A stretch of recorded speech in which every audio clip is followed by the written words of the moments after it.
Hi, this is ETF.com's Exchange Traded Fridays podcast, a weekly podcast covering developments in the ETF industry.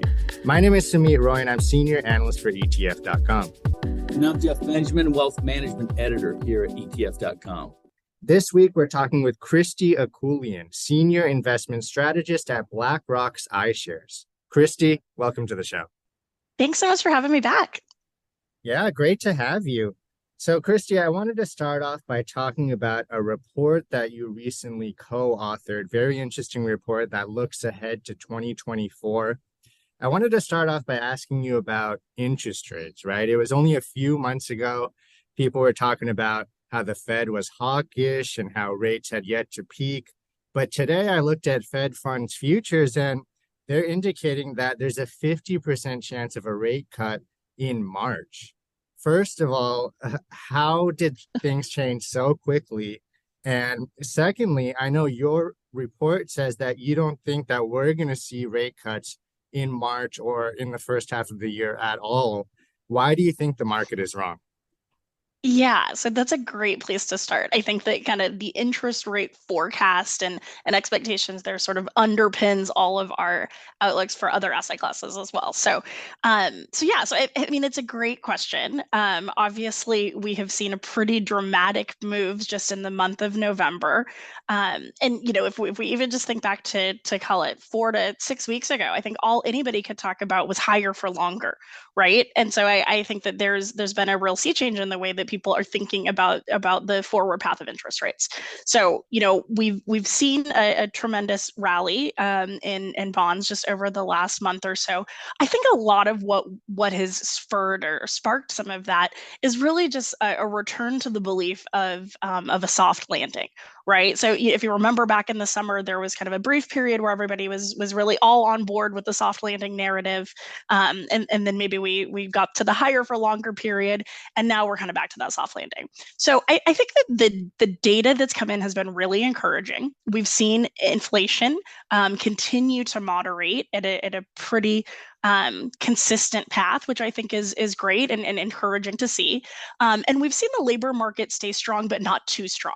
I think that was another really important component of what the data that the Fed was watching and that we in turn were watching as well.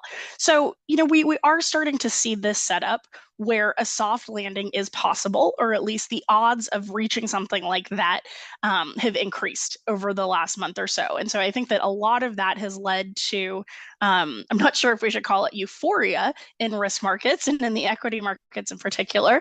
But I do think that the setup looks a little bit better than it was previously. And so I think that's kind of what's driving or dictating the market right now. To you called this out, and I'll spell it out here for us too, though, is that we don't necessarily think the market is right here. So, it's no longer a base case that we think that we're heading into a recession, but we do think that we're heading for a period of kind of moderating and slowing growth. We certainly don't think we're going to be staying at kind of the 5+% GDP growth that we saw last quarter. And so, I think part of that too is that we think that the Fed is going to keep interest rates a little bit higher and for a little bit longer than markets currently anticipate. So yes, we don't expect cuts in the first half of the year. And we think that, where the market pricing is right now is maybe a little bit too much and a little bit too soon in terms of pricing in those expectations for cuts. And one interesting thing you wrote in the report, Christy, is that stocks have performed better in the period between when the Fed finishes hiking rates and when it cuts than during the period after it begins cutting, which is kind of counterintuitive. What does that mean tactically? Should investors be positioning themselves relatively aggressively right now because we're kind of in that pause period?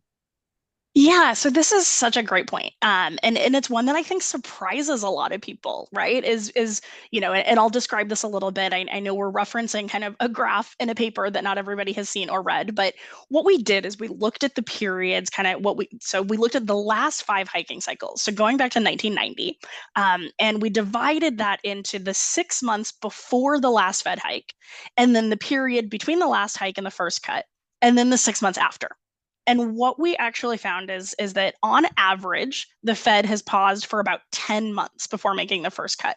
So if we think that July was the last hike, we're about 4 months into that, right? So we're some way in, but there's still probably a bit more to go. And really, really interestingly, is we found that both stocks and bonds really significantly outperformed cash, kind of as expected during that pause period and during the period, the 6 months after. But even more interesting, I think, is exactly that point that you made, that the strongest performance was during the pause period and not after the cut. And so I think that there's a lot of kind of conventional wisdom out there, and what we've seen and sort of anecdotally heard from the clients that we're speaking to as well, and investors out there, is that a lot of people are just kind of sitting on the sidelines right now, waiting for that first cut as being the impetus for a start of a new rally. And what we're cautioning is that doing so now and staying in sort of those record amount of cash that investors hold at this moment can really risk missing out on the biggest portion of the returns, after the Fed is done hiking. And so, even just, looking, I think the difference is most stark in fixed income, but bonds have returned about twice as much on an annualized basis during the pause period as they did in that period right after the Fed started cutting. So again, it kind of throws a lot of that conventional wisdom, a lot of the, what we thought we know, on its head. And so I think from a tactical perspective, the most important message that we have right now is that it's really important, and it's really time to step out of cash. Hey, Christy, And I want to yeah, interject for a minute here on the, talking about things that kind of throw a wrench into conventional wisdom is the idea of a soft landing yeah. and the idea of the Fed cutting rates. I mean, why would the Fed need to cut rates if it's a soft landing? Wouldn't you need something a little more aggressive, like a hard landing, or maybe a little bit of a tougher recession? Yeah, I think that's a great point. And I want to make really clear here too that, we said we don't expect the Fed to cut in the first half of next year, which Mhm. sort of implicitly, suggests that we do think that they could cut in the second half. I think though that the difference here is that, the Fed could cut. There's been this idea of calibration cuts. And I would think about this as that the way down may look a lot like the way up, in that the Fed is going to be really data dependent. And there was sort of a hike and a pause and a hike and a pause. And I think that we could see something similar to that on the way back down. So if inflation does return back to target and the job market continues to stay strong, but not too strong, so that sort of Goldilocks scenario that we're talking about, I think it's possible that the Fed could feel comfortable to cut rates from the what they have themselves have classified as fairly restrictive right now, towards something closer to neutral. But we certainly don't think that it's going to be a really aggressive cutting campaign, or, a month over month campaign, or the jumbo cut, cuts to Right. offset the jumbo hikes that we saw earlier, unless we do hit a recession, Well, right? So it's exactly like it's a different path altogether, even though we uh-huh. may still see some cuts for next year. Let's go back to the roughly $8 trillion sitting in money market funds right now. Obviously, I don't see how you're going to get investors to move away from those safe yields without rate cuts, which would obviously alter those yields, right? I mean, why should people move out of money market funds if that's what they're doing and getting close to 5%? Yeah, I mean, it's definitely tough considering that has been the right trade for this year, right? Is the investors who were at the very short end of the curve, and even cash, outperformed most fixed income, given how aggressively the Fed did hike rates this year, and even more than expected. And so I think that there is a risk to doing too little, and a risk to staying in what worked this year. And I think that there's a lot more upside appreciation from owning duration than investors necessarily anticipate. But again, it goes back to that point that, like, this is a trade that it pays to be early to rather than late.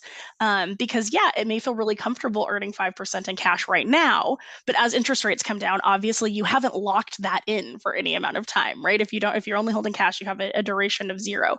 And as interest rates do start to come down eventually, not that we're expecting that they're going to do so right away, or even as much as the market does next year, when interest rates come down, there is, a lot of upside potential in fixed income, right? You're looking at potentially double digit returns in something like the ag, or even something safe like treasuries, if you are extending duration. And so we think of this almost as, all all of the pain that you incurred in fixed income in 2022 and to some extent, a little lesser extent, 2023 is, you need to be positioned to capture the upside on the other side of it. But the only way you can do so is if you own duration. You're not, cash can't rally like bonds can. Yeah, good point. Yeah, Christy, speaking of duration, we've seen a ton of demand this year for really long duration ETFs, things like TLT. But of Yeah. course, for a year and a half, 2 years, that's been a very big loser. Though in the past month, we have seen that ETF and others like it rally quite a bit. I checked Yeah. TLTs up something like 10% off the bottom. Where do you stand on this part of the Treasury curve? Yeah, so this one's really interesting to us, right? And those TLT flows and the interest around that, like it's not even just in the ETF itself, it's in the options ecosystem around it. Like there's so much interesting stuff developing there from retail and institutional investors that I'm glad you brought it up. So our preferred point at this stage and kind of where we are right now, we sort of see the sweet spot in fixed income as being the intermediate part of the curve. So we like the risk reward profile and kind of that 3 to 7 year point. But that said, we know investors aren't necessarily starting from scratch and building a new portfolio. They already have existing positions. And so we've seen TLT be used as a way to extend duration pretty quickly and pretty capital efficiently, right? So a little bit of TLT in a portfolio goes a long way in terms of extending duration and getting that average duration level up. So I think that is part of the way that we've seen a lot of investors use this is a quick plug, a capital efficient way. You don't need too many dollars allocated to this to increase your duration. I think that the retail trade is certainly one too. Like I never anticipated, even in the world of kind of post 2021 meme stock trading, that we would see the retail that retail cohort of traders be interested in something as seemingly boring as U.S. Treasury funds. But TLT has really captured a lot of the attention in that area too. So I think that it's different investors coming at it from different perspectives. Our view, though, and kind of, part of the reason why we like that intermediate part of the curve, though, is because we still do think that there are some risks at the long end. So where you get your duration matters too, right? And if we think about things like kind of the deteriorating fiscal condition in the US and a variety of other factors that all kind of basically just boil down to supply and demand, who's buying and who's selling these, we think that the long end of the yield curve can continue to move higher. So it's not that we don't like long duration. It's just that we think that there'll probably be better entry points in the future as the yield curve continues to normalize. And I know we wrote a little bit too about kind of the shape of the yield curve and how that's disinverted quite a bit this year, but it still, has further to go. And then just kind of the idea of term premium as well. The idea that investors demand more return to hold longer dated bonds. We've only really seen that come back to about flat. So we'd like to see that turn positive before we think that's the best time to step into long duration. Christy, I wanted to ask you about that inverted yield curve. I mean, what is your outlook for this? This seems to be a unusually long period for an inverted yield curve, doesn't it? It is. And I think that if investors use kind of the old playbook and use this as their guiding principle for whether we were heading into a recession or not, this has been signaling that we were heading towards a recession for quite a long time. I think one of the things that we have really realized, and this has been a painful, lesson for I think a lot of investors, is that sometimes, in this sort of new regime that we think that we're in, the old playbook might not work as well. So I still think it's a really, really important indicator, and it's something that investors should be paying attention to. I don't know if it's necessarily saying that we have to be heading into a recession. I think there's different ways that could play out, but I do think that it's saying to us, at least at the levels where it has disinverted as much as it has, that now is a really good time to move from the front end and start to extend out. You're not giving up as much yield now as you are, to extend duration as you would have, call it 6 months ago. So it's still very useful from that perspective. Christy, speaking of the old playbook, for about 15 years after the financial crisis, investors saw extremely low interest rates, zero on the Fed funds rate, 1, 2, max 3% in treasury bonds. You talked about the yield curve normalizing. even if we get the Fed funds rate eventually down to 2.5%, 3%, doesn't that mean that long-term rates could still be, 4%? Is that what we're going to see going forward? A different interest rate paradigm where long-term rates are higher than they were over the previous 15 years? Yeah, the short answer to that is yes. We don't think we're headed back to the zero interest rate world. That those days feel behind us.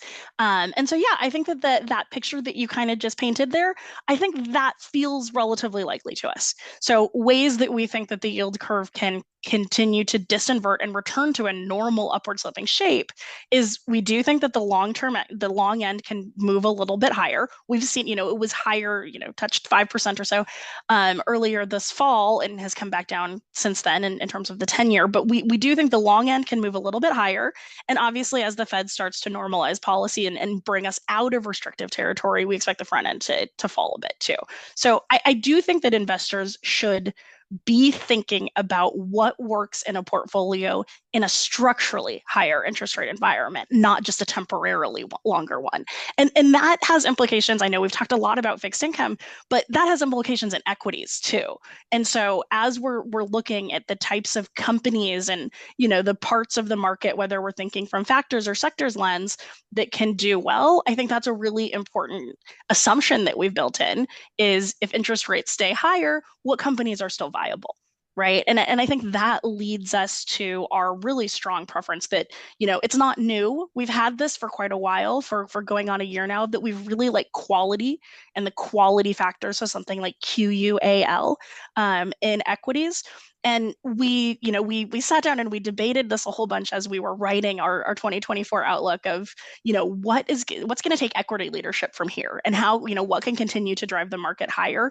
We still feel really comfortable staying in quality right now because, if you look back on 2023, quality has had really strong performance. It's outperformed the broader market.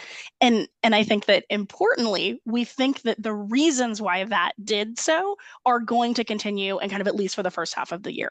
So quality, as we think about it, it's profitability, it's consistency of earnings, and then it's balance sheet strength and the amount of leverage that a company needs to take. And it was that last factor, the leverage component in particular, that was really, really rewarded, unsurprisingly, when interest rates are high.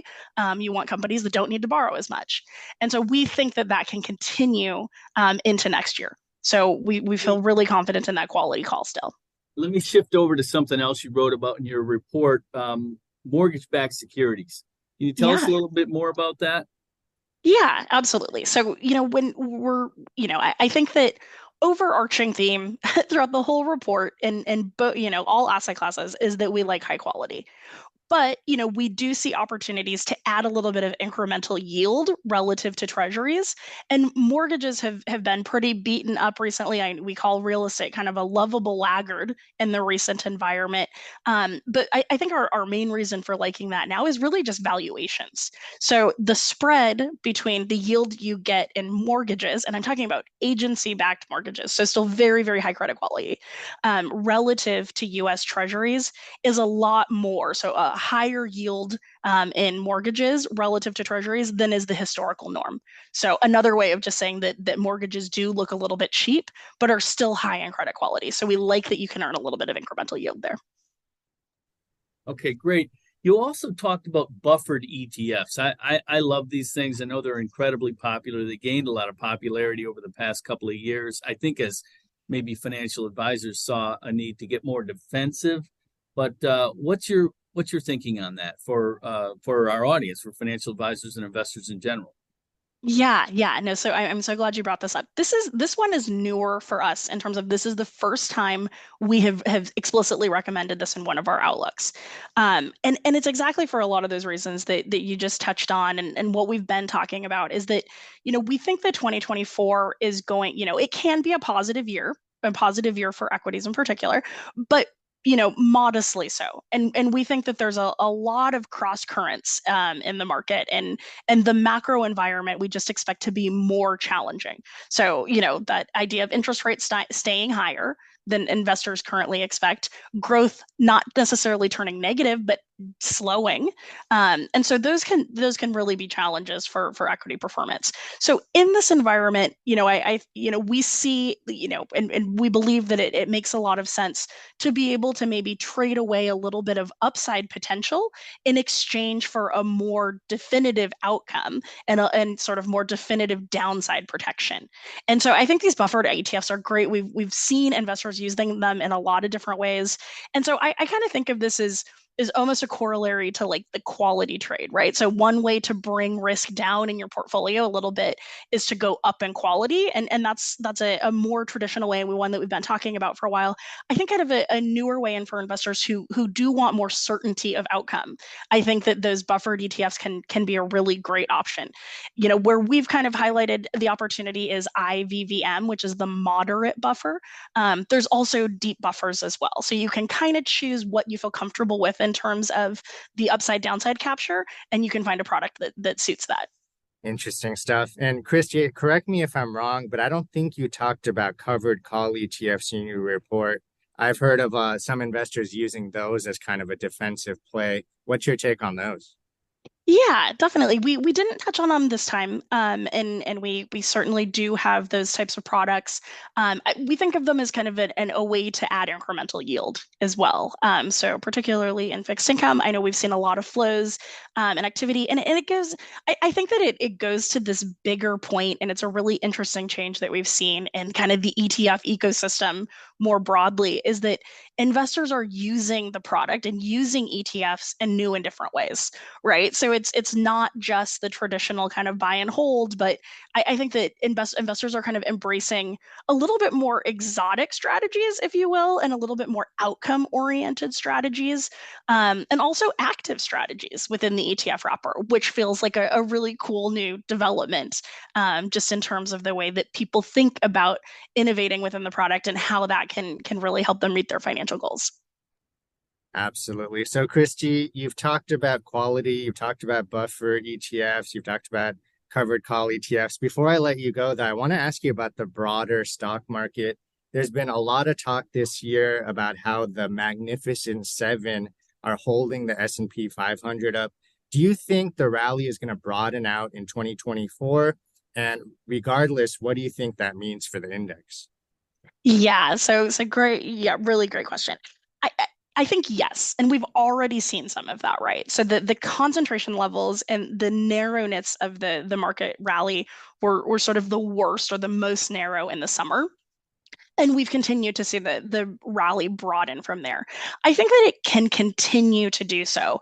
And one of the areas that we wrote about and talked about too, kind of that go back to that idea of lovable laggards, is that we do think that there can be a catch-up trade. We just don't necessarily feel comfortable saying that that's going to happen right away. So, our view is that kind of for the next 3 to 6-ish months, we think that a lot of what has powered the market so far, and I'll expand that beyond just the Magnificent Seven, but include things like large cap growth. I think that can continue. We don't necessarily see the makings of a large rotation in equity leadership just yet, but I do think that can and will come later.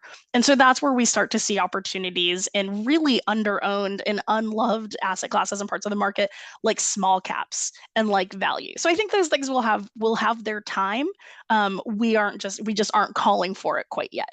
Oh, fantastic. Christy, we're going to have to leave it there. You gave us a ton of great insight today. Thanks so much for your time. Of course. Thanks again for having me.